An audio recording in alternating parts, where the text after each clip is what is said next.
Payg'ambarimiz sollallohu alayhi vasallam o'sha Abu Amirul Rohibni Abu Amirul Fosiq deb nomlaganlar. Ziddini qilib mana. Endi bugungi kunda nimaga xafa bo'ladi ashror desak ba'zilarida? O'ziga bir chiroyli ismni qo'yib olgan shuni ziddini. Nimaga xafa bo'ladi endi ashror desangiz buni? Ashrorlik qilgandan keyin ashror deysiz-da uni. Ismi boshqa bo'lsa o'sha ismiga loyiq harakat qilsin. Bu birovni ustidan kulish emasmikan? Qanaqa bir o'limlik odamning ishi deydi-da ba'zilar hozir. Rasululloh sallam nima qilyaptilar mana bu yerda? Rohibni posiq deyaptilarmi ziddi bilan? Rohibni posiq deyaptilar mana. Endi hozir kimlardir eshitsa shuni, uyalmaysizlarmi? Bir boyni kovlagani deydi birdaniga. Bu odamlarga uni haqiqatini tanitish uchun qilinayotgan narsa, ustidan kulish uchun emas. O'zini shunday jibla-jibon nomlar bilan nomlab olgan odamlarni haqiqatini odamlarga ko'rsatishlik uchun. Ana shuni qisqasi Rasululloh sollallohu alayhi vasallam Abu Amirul Rohibni Abu Amirul Fosiq deb nomlaganlar. Chunki kofir bo'lgan u va Rasululloh sallamga adovati bo'lgan.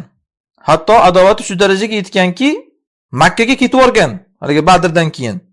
Borib Qurayshni Rasululloh sallamga urush qilishga tezlagan borib mana. Fosiq deysizmi buni?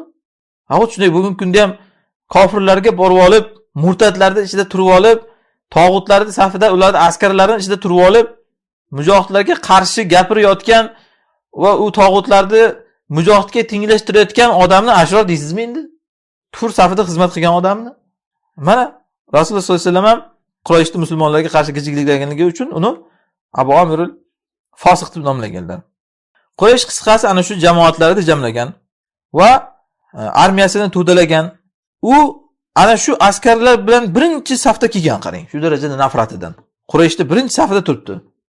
Mushriklar musulmonlar safiga yaqinlashgandan keyin o'sha Abu Amirul Fosiq chiqqan. Chiqib olib musulmonlarga qarab ovozini boricha nido qilgan, ansorlarga xossatan. Ya ma'sharul Aws degan, chunki o'zi o'sha Awsdan bo'lgan. Ya'ni Awsda uni qarindoshlari bo'lgan va Awsda uni o'zicha o'ylaganki, mening gapim o'tayotgan odamlar bor deb o'ylagan. U katakonida dedi-ku, Abdullohning uyiga o'xshagan. Masalan, kuyovi bor mana hozir sahobalar ichida. O'g'li, uzr, kuyov deb biz, o'g'li bor ya'ni. Xullas o'sha gapim o'tadi deb o'ylagan ya'ni. Men Abu Omirman degan, o'sha mashhur Abu Omirman men degan. La an'amallohu bika aynan ya fasiq. Shunda ansorlar unga qarab aytganki, ha Alloh seni ko'zingni quvnatmasin ey fosiq deyishgan, yo'qol deyishgan. Eshitadigan gapimiz yo'q sendan. O'ylama, seni gapingga kirib qaytib ketamiz biz deb. Ansorlar mana qarang, turib berdi shunda. Hech mana bunaqangi fosiqlarning gapiga aldanishmadi. Bu imtihondan bugun xalq o'tyapti. Bugun ham mana shu Abu Amirul Fosiqlar bor va bugun ham mana shunaqangi boshqa narigi tomondagi odamlar bor. Xalq imtihondan o'tyapti. Kimning gapiga kiradi? Havo nafsiga yoqqani uchun, tinchligi o'zi ko'ziga ilohi bo'lib ko'ringani uchun jihod ahlini, da'vat ahlini yomon ko'radimi, yo'qmi? Tinchlik hozirgi zamonning butlaridan bir but bu. Shuni bilaylik biz. Odamlar sig'inyapti tinchlikka. Tinchgina o'tir, nima yetmaydi senga? Tinchligimizni ko'rolmaydiganlar valosi tinchlikka, barosi tinchlikka. Biz ham xohlaymiz tinchlikni. Lekin mayda tinchgina o'tirmayapti-ku musulmonlar, sahobalar mana.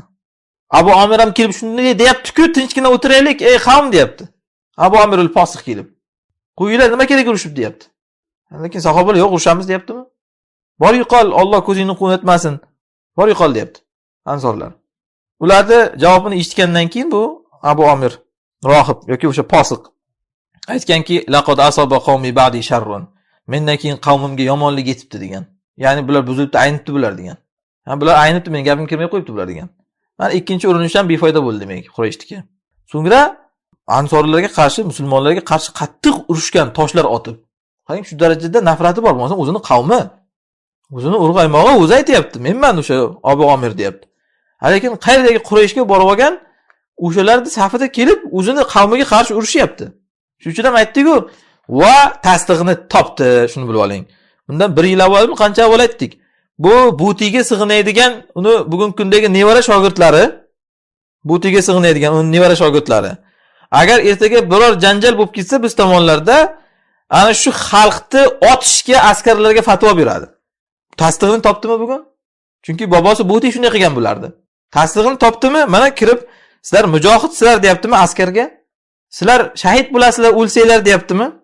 Bu degani endi ertaga u xalq jihad qilsin demayapman men. Xalq agar bunday ozmoz haqdan talab qilib chiqib qolsa, u shunday otishlikka fatvo degani. Sen mujohidsan sen. o'lsang shahidsan sen. Ana u xavorij u, chiqqan haqqini talab qilgan odam. Ana shu fatvo, demak mana qarang, bugun hidi chiqdi.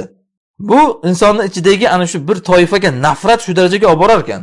O'zini millatini otishga, o'zini ana shunaqangi xalqini bog'iy deb, xavorij deb otishga fatvo berishgacha olib boradi. Bu yerda mana Buti ana shunaqa qilib o'zini vatandoshlarini bog'iy xavorij deb xalqni bularni otishga fatvo bergan. Mujohid degan armiyadagilarni. Turibdi gapi, tuhmat emas bu. Qanaqa xavorij xalq haqqini talab qilib chiqsa xavorij ekan. U urush qildimi nima u? Yoki u o'zi islomiy xilofatga qarshi chiqdimi nima? Urush qilgan bo'lsa ham. Haqqini bersin deb bo'lmasam odamlarni. Bu tomonga gap yo'q. Lekin faqat musulmonlarni boshda kaltak sinadi. Bugun ham xuddi shunday, ana shu Abu Amir al-Fosiqqa o'xshaganlar bor mana.